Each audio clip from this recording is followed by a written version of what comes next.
కార్తీక పురాణం 3వ అధ్యాయము. కార్తీక మాస స్నాన మహిమ. బ్రహ్మరాక్షసులకు ముక్తి కలుగుట. జనక మహారాజా, కార్తీక మాసమున ఏ ఒక్క చిన్న దానము చేసినను అతి గొప్ప ప్రభావము గలదై వారికి సకలైశ్వర్యములు కలుగుటయేగాక మరణానంతరము శివ సాన్నిధ్యమును చేరుదురు. కానీ కొంతమంది అస్థిరములై భోగభాగ్యములు విడువలేక కార్తీక స్నానములు చేయక అవినీతి పరులై భ్రష్టులై సంచరించి కడకు క్షుద్ర జన్మలు అనగా కోడి కుక్క పిల్లిగా జన్మింతురు. అధమము కార్తీక మాస శుక్ల పౌర్ణమి రోజు అయినను స్నానదాన జప తపాదులు చేయకపోవుట వలన అనేక చండలాది జన్మలెత్తి కడకు బ్రహ్మరాక్షసిగా పుట్టెదరు. దీనిని గురించి నాకు తెలిసిన ఇతిహాసం ఒకటి వినిపించెదను. సపరివారముగా శ్రద్ధగా ఆలకింపుము. బ్రహ్మరాక్షసులకు ముక్తి గలుగుట. ఈ భారతఖండమందలి దక్షిణ ప్రాంతమున ఒకానొక గ్రామములో మహావిద్వాంసుడు, తపశాలి, జ్ఞానశీలి, సత్యవాక్య పరిపాలకుడు అగు తత్వనిష్ఠుడు అను బ్రాహ్మణుడొకడుండెను. ఒకనాడు ఆ బ్రాహ్మణుడు తీర్థయాత్రాసక్తుడై అఖండ గోదావరికి బయలుదేరెను.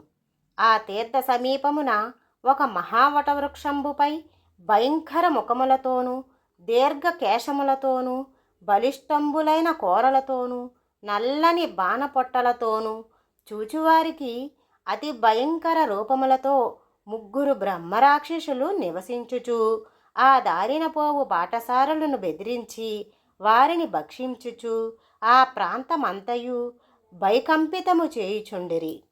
తీర్థయాత్రకై బయలుదేరి అఖండ గోదావరి పుణ్యక్షేత్రమున పితృదేవతలకు పిండ ప్రదానము చేయుటకు వచ్చుచున్న విప్రుడు ఆ వృక్షము చెంతకు చేరేసరికి యథాప్రకారము బ్రహ్మరాక్షసులు కిందకు దిగి అతనిని చంపబోవు సమయమున బ్రాహ్మణుడు ఆ భయంకర రూపములను చూచి గజగజ వణుకుచు ఏమీయూ తోచక నారాయణ స్తోత్రం బిగ్గరగా పఠించుచు ప్రభో అర్థత్రారణ పారాయణ అనాథ రక్షక, ఆపదలోనున్న గజేంద్రుని, నిండు సభలో అవమానాలు పాలగుచున్న మహాసాధ్వి ద్రౌపదిని, బాలుడగు ప్రహ్లాదుని రక్షించిన విధముగానే ఈ పిశాచమును బారి నుండి నన్ను రక్షించు తండ్రి అని వేడుకొనగా ఆ ప్రార్థనలు విన్న బ్రహ్మరాక్షసులకు జ్ఞానోదయం కలిగి మహానుభావ, మీ నోటి నుండి వచ్చిన శ్రీమన్నారాయణ స్తుతి విని మాకు జ్ఞానోదయం అయినది, మమ్ము రక్షింపుడు అని ప్రాధేయపడిరి.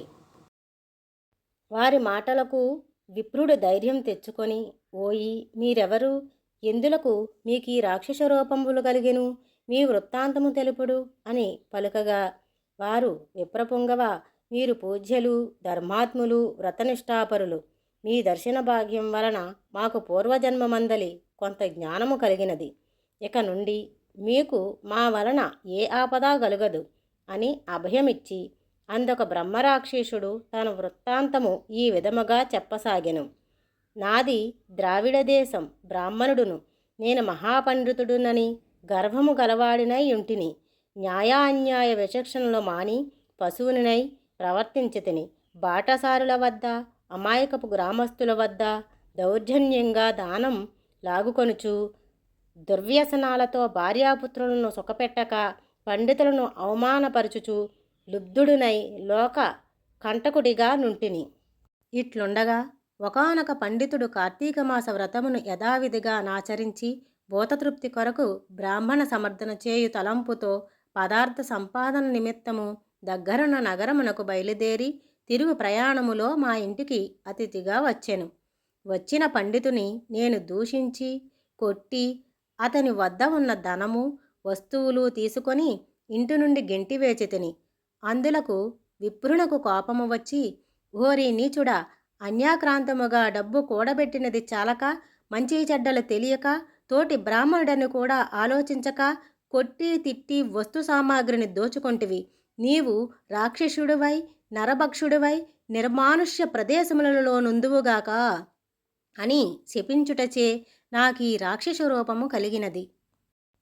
బ్రహ్మాస్త్రమునైనా తప్పించుకోవచ్చును, కానీ బ్రాహ్మణ శాపమును తప్పించలేము గదా. కాన నా అపరాధము క్షమింపమని వారిని ప్రార్థించితిని. అందులకతడు దయతలచి, ఓయి గోదావరి క్షేత్రమందొక వటవృక్షము గలదు, నీవందు నివసించుటచే బ్రాహ్మణుడి వలన పునర్జన్మ నొందుదువుగాక అని వెడలిపోయాను. ఆనాటి నుండి నేనీ రాక్షస స్వరూపమున నరభక్షణము చేయుచుంటిని.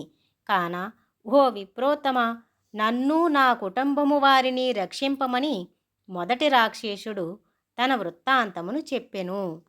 ఇక రెండవ రాక్షసుడు, ఓ ద్విజోత్తమ, నేను కూడా పూర్వజన్మలో బ్రాహ్మణుడనే. నేను నీచుల సహవాసము చేసి తల్లిదండ్రులను బాధించి వారికి తిండి పెట్టక మార్చి అన్నమో రామచంద్రాయను నటుల చేసి వారి ఎదుటనే నా భార్యాబిడ్డలతో పంచభక్ష పరమాన్నములతో భుజించుచుండేడివాడను. నేను ఎట్టి దానధర్మములు చేసి ఎరుగను. నా బంధువులను కూడా హింసించి వారి ధనం అపహరించి రాక్షసుని వలె ప్రవర్తించదని. కావున నాకీ రాక్షసతత్వము కలిగెను. నన్నీ పాపపంకిముల నుండి ఉద్ధరింపుము అని బ్రాహ్మణుని పాదములపై పడి పరిపరి విధముల వేడుకొనెను. రెండవ రాక్షసుడు కూడా తన వృత్తాంతమును ఇటుల తెలియజేసెను. మహాశయ, నేనొక సంపన్న కుటుంబములో పుట్టిన బ్రాహ్మణుడను. నేను విష్ణు ఆలయములో అర్చకునిగా నుంటిని. స్నానమైనను చేయక కట్టుబట్టలతో దేవాలయములో తిరుగుచుండేడివాడను.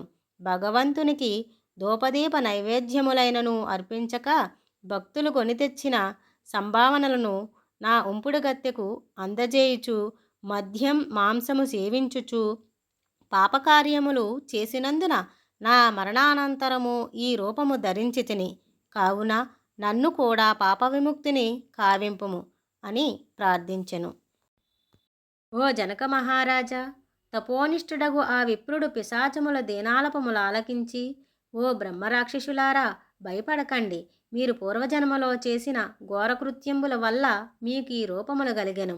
నా వెంట రండి, మీకు విముక్తిని కలిగింతును అని వారి నోదార్చి తనతో తీసుకొని పోయి ఆ ముగ్గురి చేతను విముక్తి సంకల్పము చెప్పించి తనే స్వయముగా గోదావరిలో స్నానం ఆచరించి స్నానపుణ్యఫలమును ముగ్గురు బ్రహ్మరాక్షసులకు దారపోయగా వారి వారి రాక్షస రూపములను పోయి దివ్య రూపములు ధరించి వైకుంఠమున కేగిరి.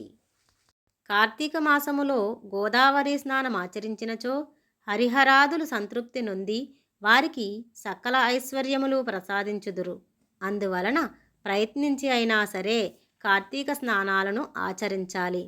ఇట్లు స్కాంద పురాణాంతర్గత వశిష్ఠ ప్రోక్త కార్తీక మహత్యమందలి 3వ అధ్యాయము సమాప్తము. సర్వం శ్రీకృష్ణార్పణమస్తు. లోకా సమస్తా సుఖినో భవంతు.